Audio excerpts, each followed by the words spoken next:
할렐루야! 오늘은 레위기 1장의 말씀을 함께 보도록 하겠습니다. 오늘부터 레위기 말씀을 볼 텐데요. 레위기가 사실 읽기 쉬운 성경은 아니죠. 많은 분들이 성경을 읽다가 이 레위기에서 포기하기도 합니다.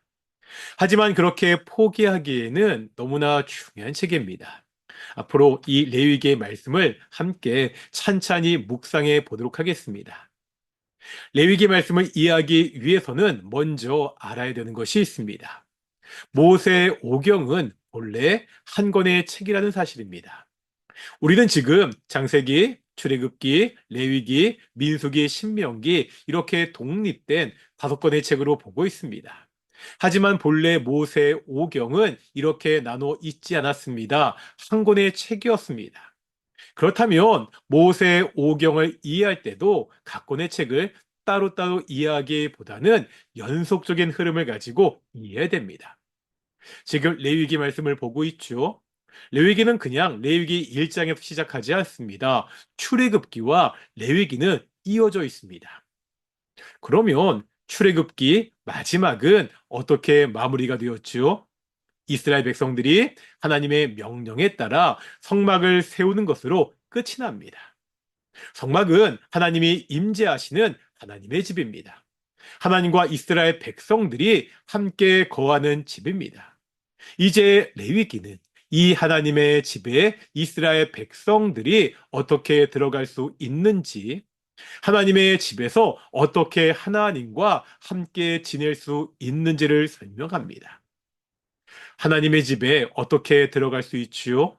죄가 있는 사람은 하나님께 나아갈 수 없습니다. 죄의 문제를 해결해야 됩니다.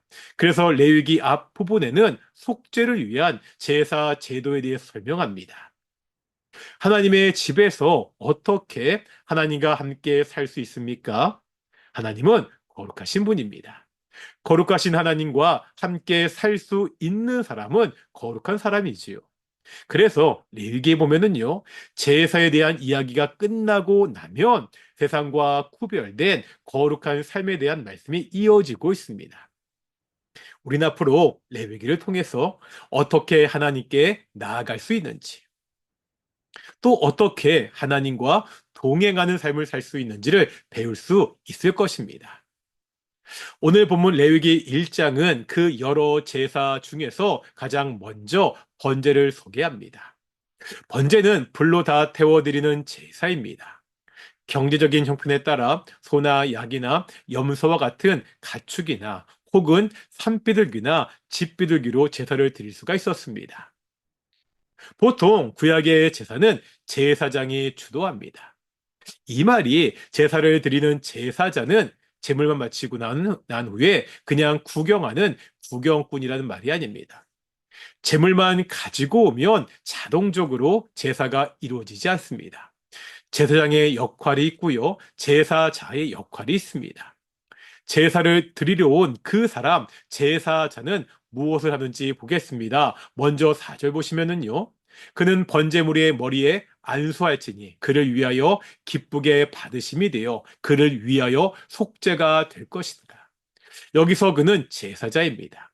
제사자는 자신이 가지고 온 그 번제물의 머리에 안수해야 됩니다. 이것은 자신의 죄를 제물에게 전가시키는 것입니다. 그 다음에 또 해야 되는 일이 있습니다. 5절부터 9절입니다. 꽤 많습니다. 먼저 5절에 보면 제물을 직접 잡아야 됩니다. 6절에 보면 제물의 가죽을 벗기고요. 고기를 저며 놓아야 됩니다. 9절에 보면 내장과 다리를 물로 씻어야 됩니다. 제사는 제사를 주관하는 제사장과 제물을 가지고 나온 제사자가 함께 드렸습니다. 제사장은 결코 구경꾼이나 방관자가 아닙니다. 오늘날 우리의 예배는 어떻죠? 우리는 예배에 적극적으로 참여하고 있습니까? 혹시 예배를 보는, 예배를 구경하는 관중이나 방관자의 모습이 우리 가운데 있지는 않습니까? 모든 예배의 시간마다 영과 진리로 최선을 다해서 하나님을 만나시는 귀한 성도들이 되시기를 축원합니다. 기도하시겠습니다. 거룩하고 존귀하신 아버지 하나님, 오직 그리스도 예수의 피로 말미암아 이제 거룩하고 존귀하신 하나님께 나아갑니다. 우리가 하나님께 나아갈 때마다 예배할 때마다 영과 진리로 예배하게 하시고 정말 온 마음과 온 정성을 다해 최선을 다해 예배하는 귀한 성도들이 될 수 있도록 인도해 주시옵소서. 감사드립니다. 이 모든 말씀 예수님의 이름으로 기도드렸습니다. 아멘. 마치겠습니다. 샬롬.